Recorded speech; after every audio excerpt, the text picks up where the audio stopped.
ये अंतरयात्रा सूत्र कहता है, अंतरयात्रा का यात्री बहुत धैर्यवान होता है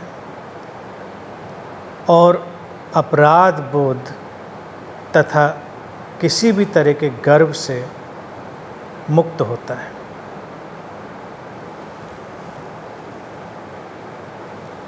सूत्र कहता है कि जो यात्री है, अंतरयात्रा का सीकर है, बहुत धैर्यवान होता है। धैर्य साधक का बहुत महत्वपूर्ण गुण है। अगर धैर्य नहीं है तो जीवन में कोई भी प्रक्रिया बहुत ठीक से नहीं संभव हो पाती। जीवन तो अपने ढंग से विकसित होता है और उसमें हमें धैर्य रखना होता है, इंतज़ार करना होता है। हम एक बीज भी अगर बोते हैं तो बीज अंकुरित होने में अपना समय लेगा, अंकुर फूटेगा तो वृक्ष बनने में अपना समय लेगा, और वृक्ष पर जब फूल खिलेंगे तो वो भी अपना समय लेंगे।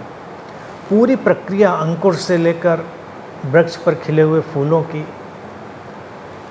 बहुत धैर्य की मांग करती है। जल्दबाजी अगर होगी तो जल्दबाजी में कोई भी जीवन की चीज़ें परिपक्व नहीं होती। साधक के लिए इसीलिए धैर्य जो है बहुत महत्वपूर्ण हो जाता है। ध्यान में भी कोई बैठता है या ध्यान को समझा, उसने ध्यान में गया तो 2-4 दिन में ही वो सारे परिणामों की अपेक्षा करने लगता है। उसको लगता है कि सारे परिणाम तुरंत आ जाने चाहिए। धैर्य रखना पड़ता है। इसीलिए सूत्र आगे कहता है कि किसी भी तरह का अपराध बोध या गर्व, इससे वो मुक्त होता है। अब एकदम से तो मुक्त नहीं हो जाता, वो उनको समझता है और धीरे धीरे मुक्त होने की तरफ बढ़ रहा होता है। और जब समझ भी उसकी मैच्योर होती है, परिपक्व होती है, तो पूरी तरह मुक्त हो जाता है। अब किसी काम को वो ठीक से नहीं कर पाया, इसका अपराध बोध हो सकता है। किसी काम को बहुत ठीक से कर लिया, इसका गर्व हो सकता है। ध्यान में भी गया और ध्यान ठीक से नहीं हुआ, इसका अपराध बोध हो सकता है। ध्यान बहुत अच्छा हुआ, इसका गर्व हो सकता है। बात समझ में नहीं आई, कई प्रयासों के बाद समझ में नहीं आई, इसका अपराध बोध हो सकता है। और बात समझ में आ गई, इसका गर्व भी हो सकता है। इन सब बातों से जो खोजी है, अंतरयात्रा का सीकर है, वो अपने को अलग करता रहता है।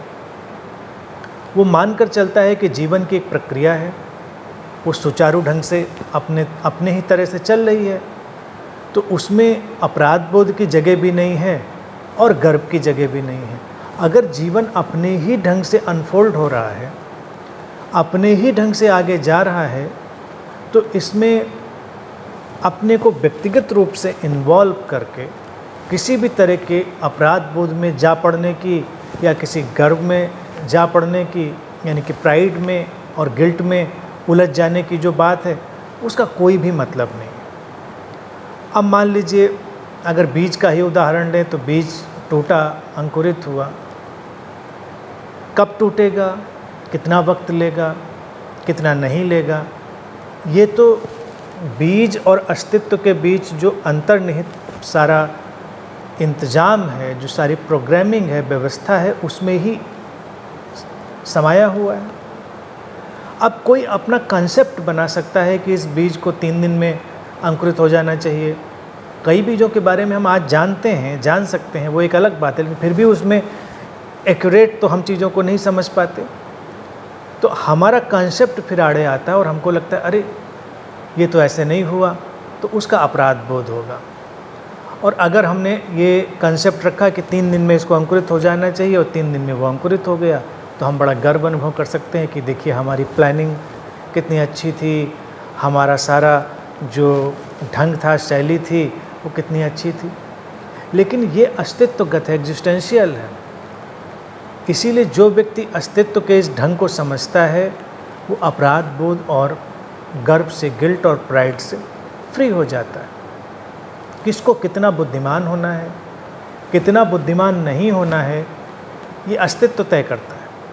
अब अस्तित्व में जिस तरह की प्रक्रियाएं चल रही हैं, वो इतने विराट तल पर होती हैं कि किसी शरीर मन में कितनी प्रज्ञा का उदय होगा और किसी शरीर मन में क्यों नहीं होगा, इसको ठीक ठीक जाना जा सकना संभव नहीं है।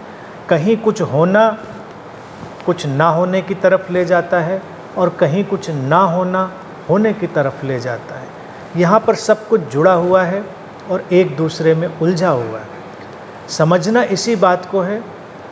जब हम इस बात को समझ लेते हैं बहुत शांति से, तो अपराध बोध क्यों होगा और गर्व भी क्यों होगा, प्राइड भी क्यों होगा। ये बात जिस दिन भी किसी को समझ में आती है, बहुत धैर्यवान हो जाता है, अनंत धैर्यवान हो जाता है। और अंतरयात्रा सूत्र इसी बात की ओर इशारा कर रहा है कि साधक को गहरे धैर्य से भरा हुआ होना है। वही उसका गुण है, वही उसकी पहचान है। और इसी से हम समझ सकते हैं कि अंतरयात्रा में हमारी गति कितनी हो रही है, कैसे हो रही है।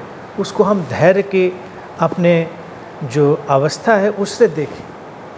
क्या हम जल्दी अधीर हो जाते हैं या हम धैर्य रख पाते हैं? धैर्य रखें तो बहुत कुछ बीत जाता है। यहाँ सब कुछ बीत रहा है। शाम घिरती है, रात आती है, हम कितने भी अधीर हो जाएं, वो जाएगी अपने ही समय से। तो धैर्य रखना है। तो जब हम पूरे जीवन को, अस्तित्व को धैर्य से देखते हुए जीते हैं, अपराध बोध और गर्व से हट जाते हैं, तो अंतरयात्रा बहुत ही सहज और सुंदर हो जाती है।